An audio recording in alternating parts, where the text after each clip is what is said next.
Today on the Bourbon Bytes podcast, it's sixes all around with a new 6-year-old single barrel selection choice from New Riff, a 6-year small batch bourbon from Castle and Key, and a special review for the first time ever of Blanton's Straight from the Barrel. You don't want to miss this.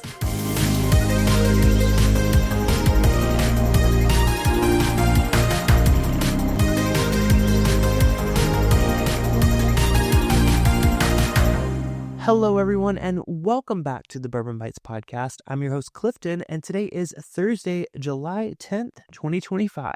I hope you all had an amazing July 4th weekend. If you're in the U.S. celebrating Independence Day or wherever you are, hope you just had an amazing weekend.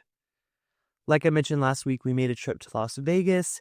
Ended up not seeing the concert that we were planning to see. We had tickets to the opening night of Kelly Clarkson's residency. Unfortunately, she canceled about an hour before showtime, which was super disappointing. And I told myself I wasn't going to rant about this, but I'll take a little second. We got some time at the top of the podcast to kind of just chill out, get in the mood. Hopefully you guys are settling into wherever you're listening. And hear me out. Listen, I live in Los Angeles. There's concerts all the time. But when I see an artist is launching a brand new residency in a city that I love visiting on July 4th weekend, I can't help but buy tickets to go. I've always been a huge fan of Kelly Clarkson and her music. I think she's an amazing, inspirational person. I think her voice is one of the best in our generation. And I gotta say, I'm a little more than let down about the last minute cancellation. And I get it, right? Things happen. But to post 2 hours before your live saying can't wait for tonight, and then post photos from rehearsal, to be releasing a statement about why you're postponing your first few set of concerts. I don't know. I'll read the statement here just so you guys have a little bit more context. So literally an hour before the doors opened, she made a post saying that they've been working hard to make the studio sessions tour the most intimate and extraordinary experience with and for my incredible fans. La la la la la. The preps and rehearsals have taken a toll on my voice. I want the shows to be perfect for y'all, and I need to protect myself from doing serious damage, so I'm taking this weekend and next week to rest up so that we can deliver what you all deserve. And listen, again, I know that artists that do concerts, they do have to protect their voice, because a lot of time performing night after night after night can take a huge toll on your voice. And we saw what happened with people like Adele. I mean, having to cancel her shows because of it. It was, but when that happened, people were kind of outraged that it was a last minute cancellation. So I feel like history's repeating itself a little bit here. I don't know. I mean, again, I don't know the full details of the situation. It feels a little bit like diva behavior. I would have much preferred a more stripped down version of the concert if she did hurt her voice. Or if she was sick, I'd totally understand. But to be no, I need to protect my voice, so I'm just going to delay it a week and a half and see what happens. I don't know, maybe I'm just taking it a little personally because I was excited for the show, which, I mean, can you blame me? But it feels a little, suspicious, especially on a holiday weekend. It makes me feel like maybe she got invited to a party or something. It's just well, my voice, it's not the best it could be. So, but don't want to make any accusations. I was pretty bummed by that. I had the choice to keep my tickets for a rescheduled date or to request a refund. I requested a refund. I'm not willing to kind of take that risk again. And I'm a big fan of her, but it definitely rubbed me the wrong way, and I don't think I'll be clamoring to see her again anytime soon.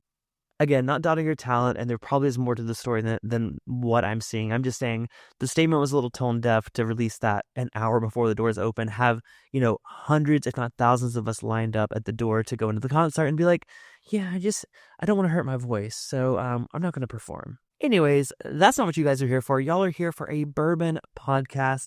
Don't worry, we got lots of bourbon and whiskey news to give you, as well as a review of a whiskey. It's my first time owning a bottle of this, and I'm really, really excited because I've had samples of it before, but never have I owned a bottle of it until now. Now, if you saw the thumbnail for this podcast or the description, I'm talking about Blanton Straight from the Barrel. I just got a bottle as part of a bundle from my local store, K&L Wine and Spirits. It was a very decent price for that and the Blanton's Gold. Having never had the chance to own it, I figured, why not buy the bundle? I'm going to definitely use them for a stream in the near future. But today I'm going to give you a first impression of my bottle of Blanton's Straight from the Barrel. But we got some news to get into before that. And funny enough, I was looking through these stories that I had bookmarked throughout the week, and they all have a common theme, which is a little ominous. I'll just say it. As I was preparing to record this, I was like, wait a minute. These are all 6-year-old bourbons. That's pretty cool. Or ominous. I don't know. You guys decide. But the first of which comes to us from New Riff Distilling, one of my favorite, I guess I would consider it craft distilleries. It feels like New Riff doesn't even qualify as craft because it's been around for so long. But when you look at their story, you look at their facility, you look at, really how specialized they are at what they do, I would still consider New Riff a craft distillery. And they just announced this week that they are going to be offering a 6-year-old bourbon barrel for barrel selection. So when you're doing a barrel pick at New Riff, you can now choose between 4 to 6-year-old bourbons to pick up, as well as a 6-year-old rye whiskey. So being someone that's followed New Riff since the very, very early days, this is so exciting to see. I've tried some of their 8-year product. It's been fantastic, but I've been drinking their stuff since it was 4-ish years old. So seeing that their single barrel pick program lets you now pick a 6-year-old bourbon and a 6-year-old rye is really, really exciting. I've looked into doing a barrel pick at New Riff. They're one of the few that kind of lets you pick between like a half barrel, a quarter barrel, split it with a store or a different, whiskey influence or whatever. So they definitely are one that have caught my eye. Unfortunately, living in Southern California, it makes it very, very difficult to do a barrel pick and be able to get it back to California and then get it out to you guys. It's a whole thing. I unfortunately don't have those connections yet to make that happen. But New Riff is absolutely one of the brands that I've always wanted to do a pick at. I just think their whiskey is so unique. It's one that kind of went viral for a minute, and I feel like people have been sleeping on it lately. But when they do that, it just continues to get older and older and older, which is why I think we now have access to these 4 to 6-year-old bourbons and a 6-year-old rye. Let me know if you guys are starting to see some of these older bourbon picks hitting your area. It sounds like the rye pick may have been out a little bit longer, but the 6-year bourbon is brand new as of this week. So if you have a pick coming up at New Riff, let me know if they start rolling out those 6-year-old barrels. I'd love to hear how they are. And continuing with our roll of sixes with our news stories, Castle & Key actually just announced a 6-year-old small batch bourbon. And it's interesting because Castle & Key just came up in my last podcast, talking a little bit of some of their contract distilled product like Pinhook, which I reviewed recently. But I have not had a Castle & Key labeled bourbon. But now that I'm seeing that they're coming of 6 years old, really makes me interested in trying some of their own distillate. Now, they announced their 4-year-old expression back in 2022. I always am hesitant to try a distillery at their first release. And I know saying that right after talking about New Riff is kind of contradictory, but I do think that Castle & Key was a lot harder to get your hands on out here. I just don't think they had the distribution that New Riff had at the time. I saw it, but it was often inflated in price, and I kind of heard mixed things, so I decided to hold off on it. But now that I see they have a 6-year release, this one's coming in at 101 proof, which is an interesting proof choice. Refer to my recent live stream where I did a bunch of 101 proof whiskeys, all from Wild Turkey, blinded them, and found out my favorite. But this uses the same mash bill of their 4-year expression, 73% white corn, 10% rye, and 17% malted barley. Of course, to go through all the tasting notes here, but I like to skip those until I've had a chance to try a whiskey. Right now, this is only available in 3 locations, one of which being the distillery, of course, in Frankfort, Kentucky. They also have a Castle & Key 502 retail store in Louisville, Kentucky, and you can buy it online at castleandkey.com for $39.99. Now, you can check out their website to see if they're able to ship to your area. They have a select number of states that they can ship to. I see that California actually is a state that they can ship to, so I will definitely be considering buying from there if it doesn't hit my area soon. But being a brand that I've kind of fell in and out of love with over the past couple of years, I did a distillery tour back in 2018, fell in love with the grounds. Of course, I knew the previous story of, Mary and Eves and all that. I know the brand has evolved significantly since then. Pinhook releases have been kind of hit or miss for me, but I've not tried anything under their Castle & Key brand in terms of bourbon. So I'd love to get a bottle of that, maybe do a stream with that and their rye. Again, the rye I know kind of has mixed opinions as well, but I hope some of you would be interested in hearing my thoughts on it. So if you are, leave a comment on this podcast or message me on any social media platform at Bourbon Bytes. Would love to know if you guys are interested in hearing my thoughts on this new 6-year-old Castle & Key release or any of the Castle & Key releases. I'm always up for new content and suggestions from you guys. Well, on the topic of new, we do have one new 6-ish year old release to talk about. This is the new Garrison Brothers 2025 Guadalupe Bourbon. Now, this was actually announced last month, but this is a re-release of a brand that's kind of had some popularity amongst Garrison Brothers fans. Now, it's named after one of the most beautiful rivers in Texas, apparently, But it is a multi-award winning bourbon whiskey finished in port wine barrels. They're only releasing 8,600 bottles of this, and the first 1,000 have to be claimed on release day at the distillery. So this one's going to go quick. So this is actually the 5th annual release of Guadalupe. But this one is a 4-year-old bourbon aged in white American oak casks that has been finished for 2 years in tawny port casks.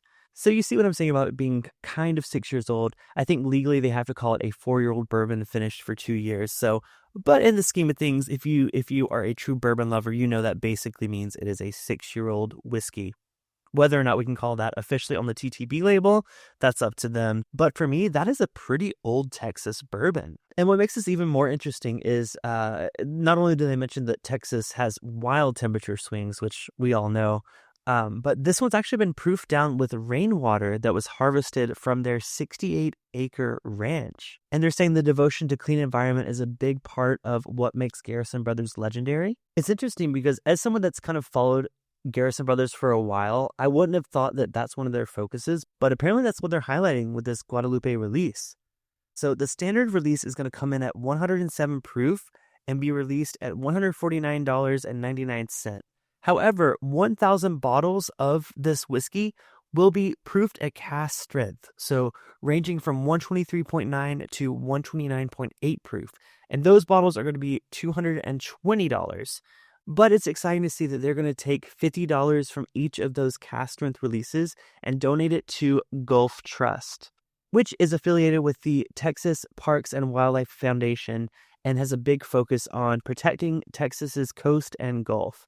And while it's not directly related to the flash floods that just happened, I think this is a fantastic time to support a cause like this. I love seeing that they're being transparent and they don't just say, a portion of the proceeds go to support this. They're saying $50 from every bottle of their cask strength will go towards it. So yes, the bottle is $220, but the additional amount on top of the retail is basically going straight to a local organization. I think that's amazing. And with everything going on right now in Texas and their ecosystem, what a great cause to support. I would love to buy a bottle if I have a chance to. It sounds like this is going to go pretty fast at the distillery though, so I probably won't. But if you get a chance to try it or buy a bottle, let me know how it is. I might have to look for the standard release. Don't think I'll get my hands on the cask strength, but you never know. All right, well, I think that does it for my news. So I think it's time for us to get into my bite-sized review.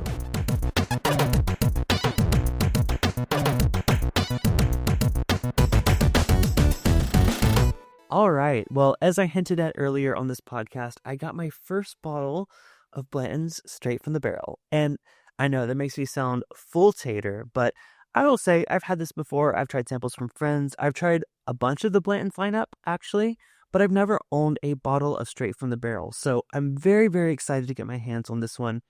This was part of a bundle, like I said, but I don't think I overpaid too much for it.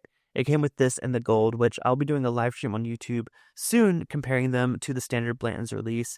If you guys are at all interested in that, you can go to youtube.com/Bourbon Bytes. I go live every Thursday almost at 7 p.m. Pacific, 10 p.m. Eastern, with a live stream about an hour long, comparing different whiskeys, interviewing different distilleries, lots of fun stuff like that. So if you're not yet subscribed on YouTube, definitely consider that. That's where I put out the majority of my content, in addition to the podcast. So if you want to see more of me or hear more of me, check me out there. If not, just don't even bother. But yes, this bottle I pre-ordered months and months ago, but it just came in today. This one was dumped on August 29th of 2024 from barrel number 795, Warehouse H, Rickhouse number 105 at 123.8 proof. This isn't one of the highest proof releases of this that I've seen, but I think, they didn't reveal the proof when I bought it. I was willing to take a gamble with it. So I'm excited to give it a try. Again, it equated to basically retail for this bottle, at least here in the US, right around $150. As part of the combo, it actually was a little bit cheaper, closer to $120, $125. But I couldn't resist the opportunity to get it so easily and to pre-order it and know that it's guaranteed for me to receive. So shout out to the folks at K&L Wine and Spirits who made that possible. Thank you for the opportunity. And I know we're on the theme of sixes. Actually, Blanton's is aged between 6 to 8 years on average. So I think this kind of counts towards our rule of sixes that's happening on this week's episode. Again, not planned. I am not affiliated with the devil. But if I was, I would be drinking this whiskey. So, we'll see. We'll see where this whiskey takes me. Let's go ahead and give it a crack. And if you're curious which horsey I got, this is the B. So if you're looking for a B horsey, hit me up. Just kidding. I don't really collect them. I do have a collection of all my Blanton's toppers, but it's because I keep cool looking toppers in general. I have like a Crown Royal bag at the bottom of my sample drawer where I keep them mostly to replace corks that get broken or cracked or anything like that. But I do keep certain toppers that look really cool. So I'll be glad to add a B to my collection. Let's go ahead and pop that cork. Nice. All right, let's get this Blanton's straight from the barrel poured, and let's see what we think of it. If you've been listening to the podcast, I recently did a review of Rock Hill Farms, which is another mash bill from Buffalo Trace that's the same mash bill as this. And it's one that I've consistently said is my favorite product of mash bill number 2 from the distillery. But we'll see if this one changes my mind. Let's give it a nose. Oh, interesting. Even though it does present those typical, kind of honey notes that I get from Buffalo Trace mash bill number 2, it's a lot darker. And I've heard rumors that sometimes these straight from the barrel picks are a little bit older than the standard Blanton's releases. Again, Buffalo Trace doesn't reveal any of this info. It's not on the bottle. Everything says it's from 6 to 8 years old, so I'm going to have to believe that. I will say, though, on the nose, there's definitely quite a bit more oak than what I'm used to from other Blantons and other releases from that mash bill. Now, if you're unfamiliar with the different mash bills of Buffalo Trace, they basically have two main ones. Mash bill number 1, which is a lower rye, and mash bill number 2, which is a higher rye. Some estimate that it's between 12 to 15% rye in the bourbon mash bill. But yeah, that's kind of their shtick, I guess I would say. But yeah, really dark and deep notes on the nose. I mean, it kind of reminds me of I've used this note quite a few times on the channel, like a cowtail candy or like one of those caramel candies with the cream in the center that you used to get from your grandma. That's a note that I've often got on mash bill number 2. And this is no exception, but it does nose quite a bit richer than what I expect from a note like that. It's definitely those darker, richer, roasty, deep caramel notes, almost to like a molasses level. I wouldn't say so much on the nose. It's still sweeter than I think like a molasses would do. Molasses goes really dark and not savory, but molasses has like an extremely dark, a little bit of a bitter quality to it. This is still in the caramel territory, not bitter, just very, very sweet up front. Creamy and a little bit of oak on the back end. Man, this smells delicious. I can't wait to give it a try. So let's go for it. Cheers, y'all. Wow. Okay. Yep, that is cast strength for sure. Let me check the proof on that. What did I say it was? 123.8. So coming in at 61.9% ABV. So not, low proof by any means, about on par with a lot of Elijah Craig barrel proof releases or, more than a Knob Creek single barrel pick. So it's up there in proof, probably one of the higher proof bourbons I have in my collection at the moment. So definitely comes through with that proof. But what I find interesting is there's a lot more fruitiness on this than I've gotten on any other mash bill number 2 products. Sometimes with those, I get a little bit of like a pear or like a peach. I think on the Rock Hill Farms I reviewed a few weeks back, it kind of came across as like a pear cobbler, like a peach cobbler. This one is a little darker, a little bit more in the red fruit territory, which is something I usually associate with mash bill number 1. So I'm thrown off a little bit here. All right, hold on. There is a little bit of a difference. With mash bill number 1, things like Eagle Rare and Buffalo Trace or Stag, I get a dark black cherry note, like a very rich, deep cherry flavor. This one's giving me cherry, but it's a little bit more in the artificial cherry category of cherry. It's very subtle. Like, it's not the point where it's overpowering, where it tastes like cough syrup or anything like that. But when I'm trying to dissect that cherry note, it's definitely more in the sweeter, more candied cherry note. Like when someone makes you an old fashioned with a maraschino cherry compared to a Luxardo cherry, there's a big difference. And this is about the same amount of difference that I get between those two. Not to say that it's not good, but when I'm looking for that sweeter red fruit note, it's definitely more of a sugary, sugar-soaked red fruit. And interestingly enough, at that higher proof, the rye does show itself. I mean, they're giving a little bit of that like minty kind of sweetness. Again, when you're combining mint with sweet, I always think peppermint. It's kind of in that realm where it's like not quite like minty, like herbal or herbaceous or anything like that, but a little bit more like a candy that has a little bit of like a menthol kind of note to it. Mouthfeel wise, it's pretty coating, especially at the front end of the palate. It kind of lingers and falls off a little bit towards the finish. Honestly, I was expecting a little bit longer of a finish with this release. This one really does excel at the mid palate, but once it goes into the finish, it kind of lingers with a little bit of that like peppermint note. and kind of goes down your throat like you just swallowed a sweet piece of candy. It doesn't linger with the heat, but it lingers with kind of like the sweeter menthol kind of characteristics to it. Let me take another sip just to focus on the finish. Yeah, I mean, I even want to go a little bit toasty with that finish as well. It kind of leads into like a bit of a pie crust, but very, very sweet, like a sweet glazed pie crust on the finish. Not bad by any means. I just think it feels a little bit light of a finish, at least this particular straight from the barrel release. Now, a lot of people consider Blanton straight from the barrel equivalent to some of the Buffalo Trace Antique Collection releases. I think with this particular bottle right here, I wouldn't put it on par with that. I think it's great. I think it's one of the best expressions from mash bill number 2 that I've had that wasn't BTAC. I'm not disappointed at all about having a chance to try a bottle. I'm excited to see if it opens up quite a bit. And I'm also excited to share it with other folks that are curious to try this. Like I said, I kind of want to do a Blanton stream where I taste this, the gold, the regular Blantons, a store pick of Blantons. We'll do the whole thing. We might throw in another random mash bill number 2 product in there as well. So you guys make sure to subscribe, because not only do I go live on Thursdays, I also do a surprise Saturday night live stream every now and then. So check it out. But yeah, I'm not mad about that. I would love to try it next to the gold, but I'm going to wait till I do that stream for that. So stay tuned. All right. Well, before I go, I just want to give a quick shout out to all of my supporters over on bourbonbytes.com, which is my home on the internet. It's where you can join the Byte Club. If you know, you get access to some fun things like our movie nights, which are happening this week, our after parties, which happen after every Thursday night live stream, and our monthly sample tasting at the higher tiers. Can't speak too much about this on the podcast, but if you go to bourbonbytes.com, you can find out all the details there. But you can also support the channel for as little as $2 a month, however you feel comfortable supporting the channel. Now, if you don't want to go to bourbonbytes.com, you can also go to patreon.com/bourbonbytes. Same thing there. Just bourbonbytes.com not only supports me, the creator, more the percent goes to me from your monthly contribution, but you get access to fun things like discounts on merch. So lots of advantages to join at bourbonbytes.com. But if that's not your jam, feel free to get me a follow on your favorite social media platforms. I'm at Bourbon Bytes on Instagram, TikTok, Facebook, YouTube, wherever you want to find me, you can find me. If you have any questions or comments about the show, you can reach me at contact@bourbonbytes.com. Most of all, feel free to leave a rating on your favorite podcast platform, letting folks know why you enjoy the show or what suggestions you have to improve the show, because I'll be back every week. All right, cheers, y'all. Thank you so much for listening. Until next time, this has been the Bourbon Bytes Podcast, a whiskey podcast with an 80s twist. I'm your host, Clifton, and I'll talk to you guys next episode.